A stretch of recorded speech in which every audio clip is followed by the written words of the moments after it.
गांव वालों को सिर्फ बेटा ही चाहिए था, इसलिए बेटे की चाह में उस गांव में पिछले 10 सालों में एक भी लड़की का जन्म नहीं हुआ था।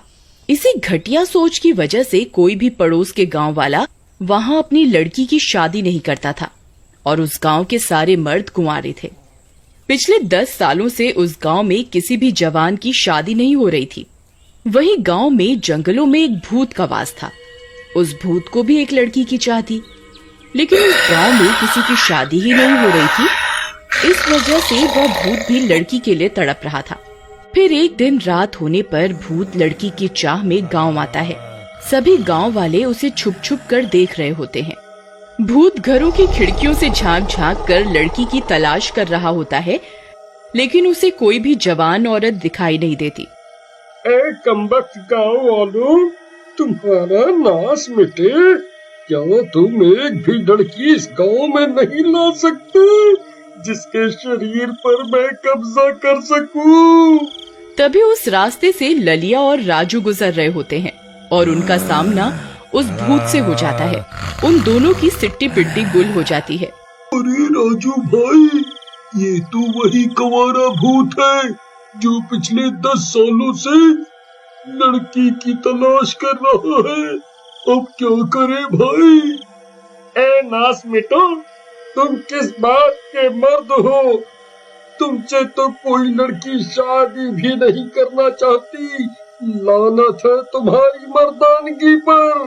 भूत जी, जितना आप एक लड़की के लिए तड़प रहे हैं, हम भी उतना ही तड़प रहे हैं, लेकिन हम क्या करें? हमारे गांव में कोई भी अपनी लड़की की शादी ही नहीं करना चाहता। मैं कुछ नहीं जानता। मैं तुम दोनों को 24 घंटे का समय देता हूँ। अगर तुम में से कोई शादी करके इस गांव में लड़की नहीं लाया, तो कल रात मैं तुम्हारे घर में घुसकर पूरे परिवार को कच्चा खा जाऊंगा। याद रखना, तुम्हारे पास कल रात तक का समय है। फिर इतना बोलकर वह भूत वहाँ से चला जाता है। राजू भाई, आज हम ये किस मुसीबत में फंस गए? अब क्या करें?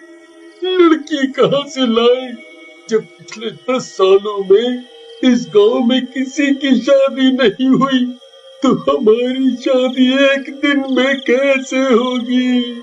इसी तरह पूरी रात बीत जाती है और अगला दिन हो जाता है। राजू भाई, कोई तरकीब बताओ, नहीं तो हमारा पूरा परिवार मारा जाएगा। और इसी तरह पूरा दिन भी गुजर जाता है और रात हो जाती है। राजू भाई, वह कमबख्त भूत किसी भी पल यहाँ आता होगा। अगर हम गांव छोड़कर भाग गए, तो हमारे परिवार को जान से हाथ धोना पड़ेगा। कोई तो तरकीब लगाओ। भाई, अब तो एक ही रास्ता है। मुझे किसी भी तरह शादी करके उस भूत के पास अपनी पत्नी को ले जाना ही होगा। लेकिन भाई, तुम पत्नी लाओगे कहाँ से? भाई, अब तुम्हें ही मेरी पत्नी बनना होगा, और कोई रास्ता नहीं है। तुम्हारा दिमाग खराब तो नहीं हो गया भाई? मैं लड़की जैसा दिखता जरूर हूँ, लेकिन मेरी इच्छाएं लड़कों वाली ही है भाई। मुझे गलत नजर से मत देख भाई, मैं तुम्हारे भाई जैसा हूँ। अबे नास बेटे, मुझे भी कोई लड़के से शादी करने का शौक नहीं है, लेकिन अभी फिलहाल हमारे पास कोई दूसरा रास्ता नहीं है। चलो मेरे साथ। फिर ललिया नई नवेली दुल्हन का भेष पहन लेता है और वह दोनों जंगल की ओर चल देते हैं। कुछ ही देर में वह उस पुरानी गुफा के पास पहुंच जाते हैं जहां उस भूत का साया होता है। राजू भाई, उस ठरकी भूत को एक लड़की की तलाश है। मुझे देखते ही मेरे ऊपर टूट पड़ेगा। आज मैं नहीं बचने वाला भाई, कुछ करो। मुझे उस भूत के साथ सुहाग रात नहीं मनानी भाई, नहीं मनानी। अरे डरो नहीं, कुछ नहीं होगा। मैं कोई ना कोई तरकीब जरूर निकाल लूंगा। चलो मेरे साथ। फिर वे दोनों डरते डरते गुफा के अंदर घुस जाते हैं। वहां उनका सामना उस भूत से होता है। वह भूत नई नवेली दुल्हन को देखकर बहुत खुश हो जाता है। अरे बाबा, तो आखिरकार आज मैं अपनी प्यास बुझाऊंगा। ए गाँव वाले, चल आज यहाँ से। आज से ये तेरी नहीं, मेरी पत्नी है। आज मेरी शादी की पहली रात है। अरे मर गए रे, अब क्या करूं? यहाँ एक पल भी और रुका तो ये मेरी जान ले लेगा। ललिया भाई, मुझे माफ करना, मैं यहाँ और नहीं रुक सकता। अरे नास बेटे राजू, मुझे यहाँ अकेला छोड़कर कहाँ जा रहा है? ये कम्बख्त भूत मेरे साथ सुहाग रात मनाना चाहता है। रुक जा, कहाँ भाग रहा है तू? मुझे छोड़कर कहाँ भाग रहा है तू? फिर राजू अपनी जान बचाकर वहां से भाग जाता है। आ मेरी रानी, जाओ मेरे लिए गर्मा गर्म दूध लेकर आओ ना। राजू जैसे ही गुफा के बाहर पहुंचता है, उसे ललिया की जोर जोर से चिल्लाने की आवाज आने लगती है। अरे अरे मर गया रे। अरे कमबख्त, मैं एक लड़का हूँ। छोड़ मुझे, छोड़। धोखा, तुम दोनों ने मेरे साथ धोखा किया।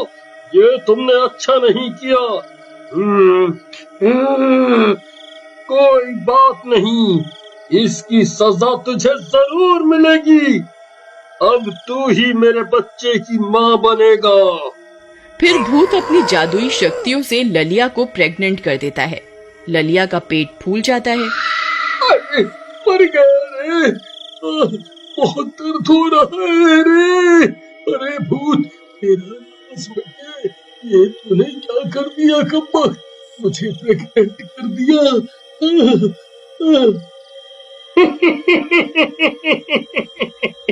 अब आएगा मजा।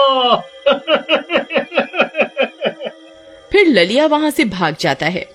अरे गाँव वालों, मैं तो कहीं का नहीं रहा। इस भूत ने तो मेरी इज्जत ही लूट ली। अरे मर गया रे, मैं तो किसी को मुंह दिखाने लायक ही नहीं रहा।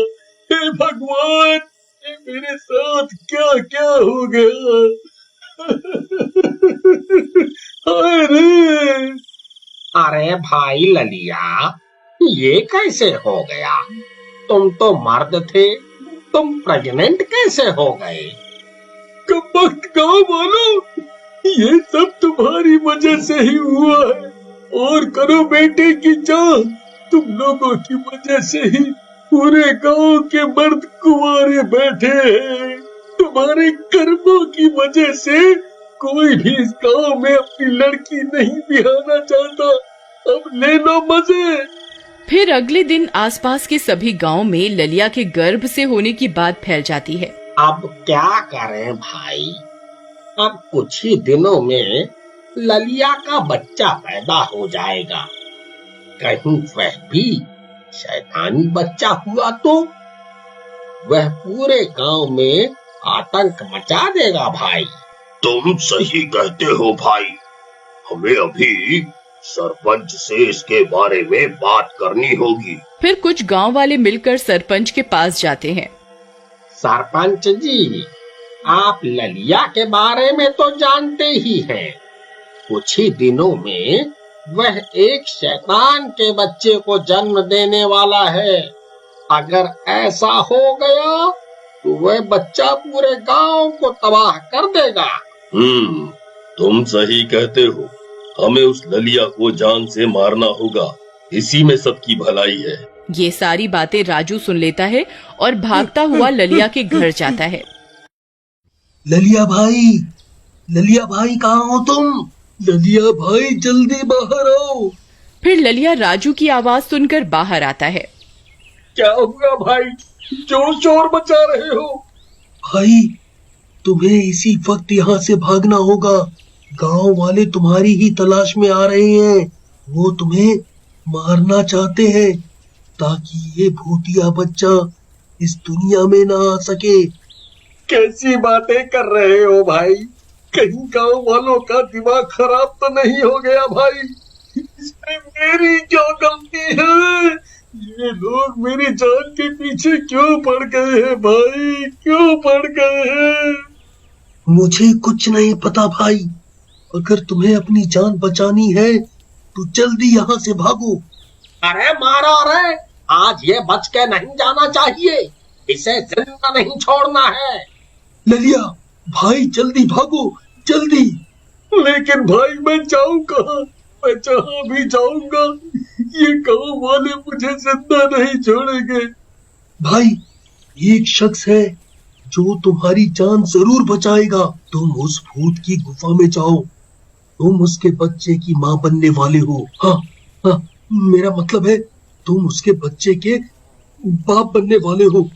वो तुम्हें मरने नहीं देगा। अरे भागो रे, ये कमबख्त तो मेरी जान के पीछे ही पड़ गए हैं। अरे अरे भूत जी, आप कहाँ हो? मेरी रक्षा करो। ये सब गांव वाले मुझे और आपके बच्चे को मारना चाहते हैं। इनकी इतनी हिम्मत! आने दो। फिर सभी गांव वाले गुफा के बाहर पहुंच जाते हैं। अरे भाई, ये नाश मिटा तो भूत की गुफा में घुस गया। ये हमें कच्चा ही खा जाएगा। फिर गांव वाले उसी गुफा के बाहर तंबू गाड़ लेते हैं और वहीं रहने लगते हैं।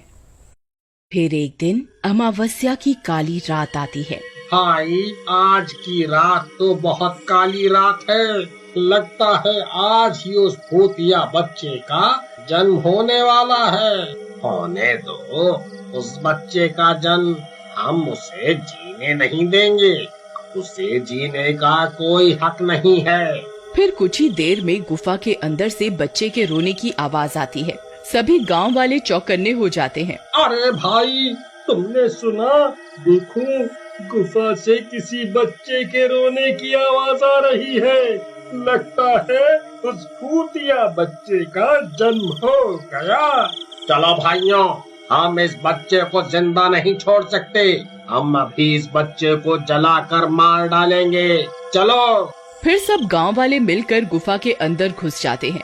वहाँ उन्हें वह भूतिया बच्चा दिखाई देता है। अरे गाँव वालों, मेरी रक्षा करो। ये भूत का बच्चा तो अपने बाप का भी सगा नहीं हुआ। इसने तो पैदा होते ही अपने घर से अलग कर दी। मेरी जान बचाओ, नहीं तो ये मुझे भी मार डालेगा। सभी गांव वाले उस भूतिया बच्चे को देखकर डर जाते हैं। वह बहुत खौफनाक होता है। अरे मर गए रे, इसने तो इस भूत की गर्दन ही धड़ से अलग कर दी। तो हम इसके आगे किस खेत की मूली है? अरे भागो रे, हम इसका बाल भी बांका नहीं कर सकते। अरे भागो रे, भागो। फिर सभी गांव वाले वहाँ से अपनी जान बचाकर भागने लगते हैं। ललिया भी उनके पीछे पीछे गुफा से निकलकर भाग जाता है और वे सब गांव वाले भागकर अपने गांव आ जाते हैं। अरे कमबख्त ललिया, वो तेरा ही बच्चा है। तूने ही उसको जन्म दिया है। तू क्यों भागता फिर रहा है? अब जाओ, अपने बच्चे के साथ क्यों नहीं रहते? मुझे माफ कर दो गाँव वालों, मैं बहुत डर गया था। तुम सब उस दिन मुझे मारना चाहते थे, इसलिए मैं अपनी जान बचाकर भाग गया था। लेकिन मुझे मेरी गलती का एहसास हो गया है। अब मैं तुम्हारे साथ ही हूँ। मैं भी उस भूतिया बच्चे को मारना चाहता हूँ। तभी सभी गांव वालों को उस भूतिया बच्चे की आवाजें आने लगती हैं। सभी गांव वाले डर के मारे अपने अपने घरों के अंदर घुस जाते हैं और छुप छुप कर उसे देखने लगते हैं। वह भूतिया बच्चा उड़ता हुआ पूरे गांव की गलियों में अपने शिकार की तलाश करता रहता है। लेकिन जब उसे कोई भी गांव वाला नहीं मिलता तो वह एक बैल को अपना शिकार बना लेता है और उसकी पूंछ को अपने मुंह में दबाकर अपने साथ उड़ाकर अपनी गुफा में ले जाता है। फिर अगले दिन सुबह होने पर भाइयों, हमें इस भूतिया बच्चे का कुछ ना कुछ तो करना ही होगा। हम रोज रोज इस तरह घरों में छुप छुप कर नहीं रह सकते। तुम सही कहते हो राजू, आने दो आज रात को इसे। ये जैसे ही आएगा हम इसके ऊपर जलती हुई मशालों से हमला कर देंगे और इसका काम तमाम कर देंगे। फिर रात होने पर सभी गांव वाले अपने अपने घर में छुप जाते हैं और उस भूतिया बच्चे के आने का इंतजार करने लगते हैं। फिर आधी रात होते ही वह भूतिया बच्चा गांव में शिकार करने के लिए आता है। उसके आते ही सभी गांव वाले उसके ऊपर हमला कर देते हैं। अरे मारो मारो, आज इसे जिंदा नहीं छोड़ना है, मारो मारो। फिर सब गांव वाले उसके ऊपर जलती हुई मशालें फेंकना शुरू कर देते हैं, लेकिन उसे कुछ भी नहीं होता। आग उसका कुछ भी नहीं बिगाड़ पाती। कुछ गांव वाले उसके ऊपर लाठियों से हमला कर देते हैं, लेकिन उसका भी उसके ऊपर कोई असर नहीं होता। अरे मूर्ख गांव वालों, तुम मेरा कुछ नहीं बिगाड़ सकते, मुझे मारना अरे बस की बात नहीं है। तुम मेरे सामने कीड़े मकोड़े की तरह हो, अब तुम सब मरने के लिए तैयार हो जाओ। अरे मर गए रे, यह कमबख्त ललिया का भूतिया बच्चा तो हमारे पीछे हाथ धोकर पड़ गया है। आज ये किसी को जिंदा नहीं छोड़ेगा। इस कमबख्त के ऊपर तो आग का भी कोई असर नहीं हो रहा, अब इसे मारे कैसे? अरे ललिया भाई, इसके ऊपर तो किसी भी चीज का कोई असर नहीं हो रहा, अब क्या करें? भाई, हम सब गांव वालों को अभी के अभी मंदिर में जाकर शरण लेनी होगी, नहीं तो आज कोई भी नहीं बचेगा। फिर सब गांव वाले मंदिर की ओर दौड़ पड़ते हैं और उसके अंदर शरण लेते हैं। वह भूतिया बच्चा भी मंदिर के सामने पहुंच जाता है और मंदिर को सामने देख वहां से गायब हो जाता है। शुक्र है भगवान का, आज तो जान बची। भाइयों, आज तो हम किसी तरह बच गए, लेकिन ये भूतिया बच्चा कल फिर से आएगा। हम इसका सामना कैसे करेंगे? इसके ऊपर तो आग का भी कोई असर नहीं होता, अब इसे मारेगा कौन? तुम सब गांव वाले पापी हो, तुम सब ने लड़के की चाह की और इसी वजह से कोई भी पड़ोसी गांव वाला इस गांव में अपनी लड़की की शादी नहीं करता। इसे तो सिर्फ माँ दुर्गा ही खत्म कर सकती हैं। पंडित जी, लगत है आप सठिया गए हैं। अब इस कलयुग में माँ दुर्गा को हम कहाँ से ढूंढ कर लाएं? फिर इतना बोलकर पंडित वहां से चले जाते हैं। अगले दिन कुछ गांव वाले ललिया का रिश्ता लेकर दूसरे गांव जाते हैं और हाथ जोड़कर किसी तरह एक लड़की के परिवार को शादी के लिए मना लेते हैं। फिर ललिया की शादी हो जाती है। इस दौरान वह भूतिया बच्चा रोज रात को गांव में आता है और लोगों के दरवाजे पर अपना सिर पीट पीट कर उसे तोड़ने की कोशिश करता है। इसी तरह 9 महीने बीत जाते हैं और ललिया बाप बनने वाला होता है। अजी सुनते हो, मुझे लगता है वक्त आ गया है, आप जल्दी जाइए और दाई माँ को बुला लाइए। फिर ललिया जाता है और दाई माँ को बुला कर ले आता है। सभी गांव वाले ललिया के घर के बाहर इकट्ठे हो जाते हैं और बेसब्री से बच्चे के होने का इंतजार करने लगते हैं। उस वक्त वह भूतिया बच्चा वहाँ पहुँच जाता है। ए गाँव वालों, तुमने मुझे बहुत तड़पाया है, मैं जानवरों का मांस खा खा कर पक गया हूँ, आज मैं तुम सबका मांस खाऊंगा। अब तुम सब मरने के लिए तैयार हो जाओ। अरे मर गए रे, ये आज हम कहाँ फंस गए। लगता है आज हम सबकी जिंदगी का आखिरी दिन होगा। हे दुर्गा माँ, पंडित जी ने कहा था सिर्फ आप ही हमारी मदद कर सकती हैं, कृपया हमारी मदद कीजिए, कृपया करके हम पापियों को क्षमा कीजिए और हमारे प्राणों की रक्षा कीजिए। तभी ललिया के घर के अंदर से बच्चे के रोने की आवाज आती है। बधाई हो ललिया भाई, तुम तो बाप बन गए। दाई माँ भागती हुई बाहर आती है। बधाई हो, लड़की हुई है। तभी दाई माँ की नजर उस भूतिए बच्चे पर पड़ती है। उसे देखकर उसकी सिट्टी पिट्टी गुल हो जाती है। अरे मर गई रे, ये यहाँ कहाँ से आ गया, अब हम में से कोई नहीं बचेगा। फिर सभी गांव वाले हाथ जोड़कर जमीन पर बैठ जाते हैं। हे दुर्गा माँ, हमारी रक्षा करो, हम पापियों को अपनी गलती का एहसास हो गया है माँ, हमारी रक्षा करो दुर्गा माँ, तुम्हें मुझसे कोई नहीं बचा सकता, तभी अचानक से ललिया का घर रोशनी से जगमगा उठता है। गांव के मंदिर की घंटियां खुद ब खुद बजने लगती हैं। तेज तेज हवाएं चलने लगती हैं। आसमान भी गरज उठता है। सभी गांव वाले चौंक जाते हैं कि ये सब क्या हो रहा है। आखिर मंदिर की घंटियां खुद ब खुद कैसे बजने लगी। तभी ललिया के घर से एक छोटी सी लड़की बाहर निकलती है। उसके हाथ में त्रिशूल होता है। उसके आते ही गांव का कोना कोना जगमगा उठता है। उस लड़की का तेज देखकर हर कोई हक्का बक्का रह जाता है। वह लड़की कोई साधारण लड़की नहीं बल्कि दुर्गा का स्वरूप होती है। ए लड़की, कौन है तू? तेरी इतनी हिम्मत, तू मेरा सामना करेगी? वहीं रुक जा, मुझे अभी मजा चखाता हूँ। अरे ये कौन है? ये तो मुझे देखकर बिल्कुल भी डर नहीं रही। ऐसा कैसे हो सकता है? हे दुर्गा माँ, आपने भक्तों की सुन ली। आप हमारी रक्षा करने आ गई। जयकारा शेरा वाली माई का। बोलो साचे दरबार की जय। उस छोटी सी बच्ची को अपने सामने देखकर उस भूतिया बच्चे की हालत खराब हो जाती है। फिर दुर्गा माँ अपने त्रिशूल से उस पर वार कर देती है और त्रिशूल उस भूत के आर पार हो जाता है और वह भूत जल के भस्म हो जाता है। जयकारा शेरा वाली माई का। बोलो साचे दरबार की जय। फिर वह दुर्गा माँ गांव वालों को आशीर्वाद देती हैं और गायब हो जाती हैं और वह एक प्यारी सी बच्ची बन जाती है। ललिया और सीमा अपनी बेटी को देखकर बहुत खुश होते हैं और फिर उस दिन के बाद से दुर्गा माँ के आशीर्वाद से गांव के सभी मर्दों की शादियां होने लगती हैं। अब गांव में बेटा हो या बेटी, सबका स्वागत खुशी खुशी किया जाता है।